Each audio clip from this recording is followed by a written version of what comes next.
থেকে যখনই বের হওয়ার পরে আইনমন্ত্রী আসাদুজ্জামানের সন্ত্রাসী বাহিনী এখানে যে নেতৃত্ব দিয়ে থাকে আব্দুল মজিদ, চাঁদাবাদ সন্ত্রাসের জনক, এবং এখানে ইসলামী বিশ্ববিদ্যালয়ের ছাত্র দল এর যিনি সভাপতি আছেন তার নেতৃত্বে হকি স্টিক, বিভিন্ন যে দেশীয় অস্ত্র নিয়ে আমাদের উপরে তারা হামলা করে।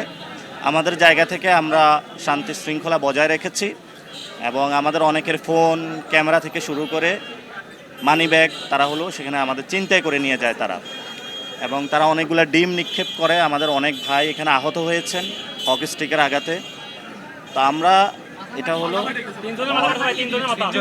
তিনজনের তারা মাথা ফাটিয়ে দিয়েছে। আমরা এটা সুষ্ঠু তদন্ত এবং বিচার চাই।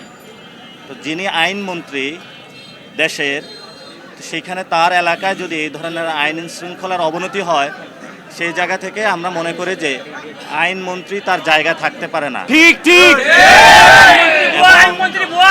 স্বরাষ্ট্রমন্ত্রী যিনি আছেন ওনার দেশের আইন শৃঙ্খলা অবনতি হওয়ায় ওনারা পদত্যাগ করা উচিত এবং আইনমন্ত্রীকে দ্রুত পদত্যাগ করিয়ে তারকে বিচারের আওতায় আনা উচিত। আইনমন্ত্রী যখন একজন সন্ত্রাসী হন, তার হাতে বাংলাদেশের আইন নিরাপদ না। ওনার হাত দিয়ে জুলাই সংস্কারের যে আমাদের আইনগুলা হয়েছিল সেগুলো কিন্তু প্রত্যেকটা আইন রহিত করা হয়েছে তার হাত দিয়েই। এই জন্য যতদিন এই আইনমন্ত্রী থাকবে ততদিন বাংলাদেশের সংস্কার এবং আইন নিরাপদ নয়। আমরা অতি দ্রুত তার এবং গুন্ডা পান্ডা বাহিনী যারা এখানে অ্যাটাক করেছে আমাদের উপর হকি স্টিক দিয়ে, তাদের আমরা বিচার চাচ্ছি। স্বরাষ্ট্রমন্ত্রী হয়তো এটা বিচার করবেন, অথবা আমরা ঢাকা স্বরাষ্ট্রমন্ত্রীকে ঘেরাও দিব। এটার আমরা বিচার নিয়ে ছাড়বো ইনশাআল্লাহ।